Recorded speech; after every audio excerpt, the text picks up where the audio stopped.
Hello, my name is Aurora. Usually you see me talking about the flying rainbow lasagna, this shape over here. Today I wanted to do a brief fill in the blanks video about the idea of having a multi-dimensional perspective and how this changes our flight through time.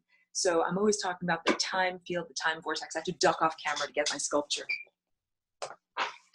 This sculpture right over here that represents the bundle of timelines that surrounds and interpenetrates our physical presence, and that represents all the possibilities and probabilities of our life.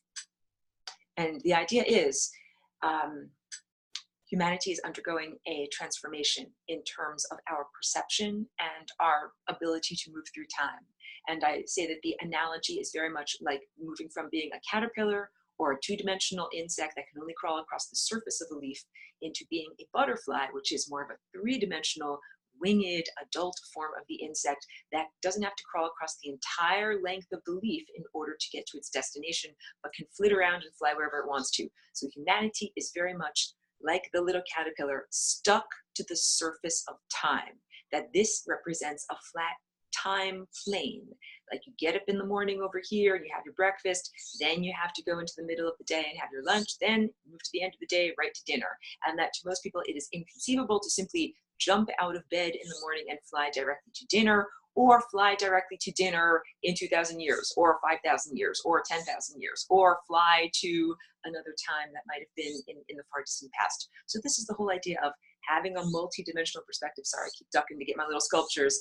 And this is the higher dimensional form of that little yellow sculpture, this. And this means that you add an additional degree of freedom. So this is what your non-physical body that is made out of time and possibilities and probabilities can transform into and give you that experience that is more like being a butterfly. So here's the difference in perspective.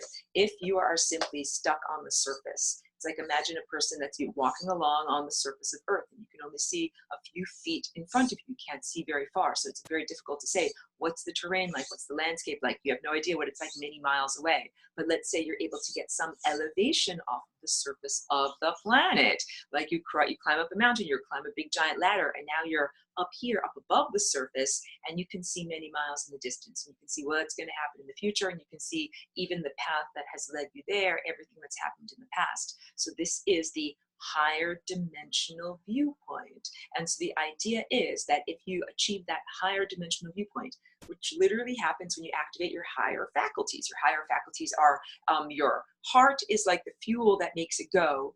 Truth or communication, this is insight, which is pure information not clothed with words, and then the connection to a higher dimensional, more organized, more intelligent, less dense realm where things are moving at a faster rate.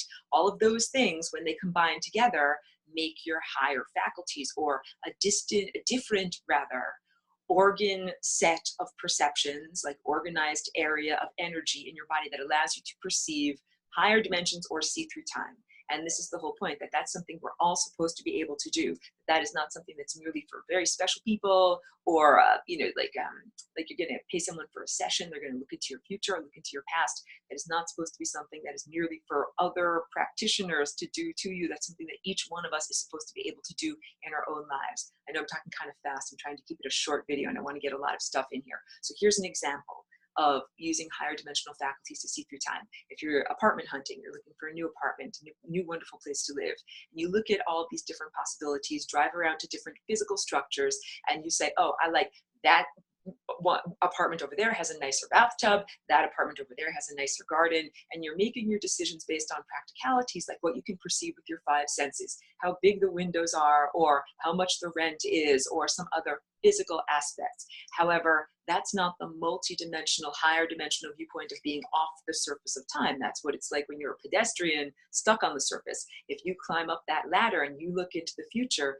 then you begin to add those perceptions to your decision-making process. So what if one of the apartments you're looking at is going to have a fire next week as soon as you move in, and all your stuff, all your possessions are going to be burned up? You would say, it doesn't matter how nice the bathtub is, you do not want to move into that location. And other similar perceptions. You can say, oh, if I move into that one, this misadventure will happen. Oh, if I move into that one, this misadventure will happen. And then you begin to have the multi-dimensional viewpoint of decision-making, or let me grab my little sculpture again, navigating the time field, because this collection or bundle of timelines and possibilities and probabilities. We navigate it by, aiming for different timelines and having different experiences. Of course, always hoping to reach this convergence point, which is an infinite, frictionless, perpetual motion machine type of experience of consciousness. So how can we navigate? How can we drive our car through the field of time, or along the proper roads of time?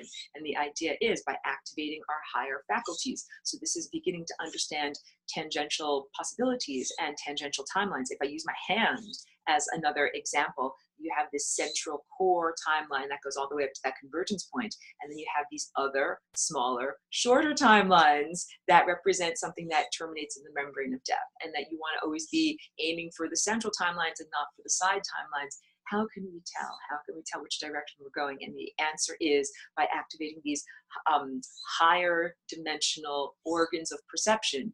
Just like a butterfly navigates the world using different organs of perception than a caterpillar does. So I wanted to keep this brief. Thank you very much for everyone who tunes in. And thank you to all current patrons. Thank you to all future patrons. You absolutely help me to be able to continue to do these video series. So if you find this work worthy and you enjoy these ideas, please do become a patron. Thank you so much.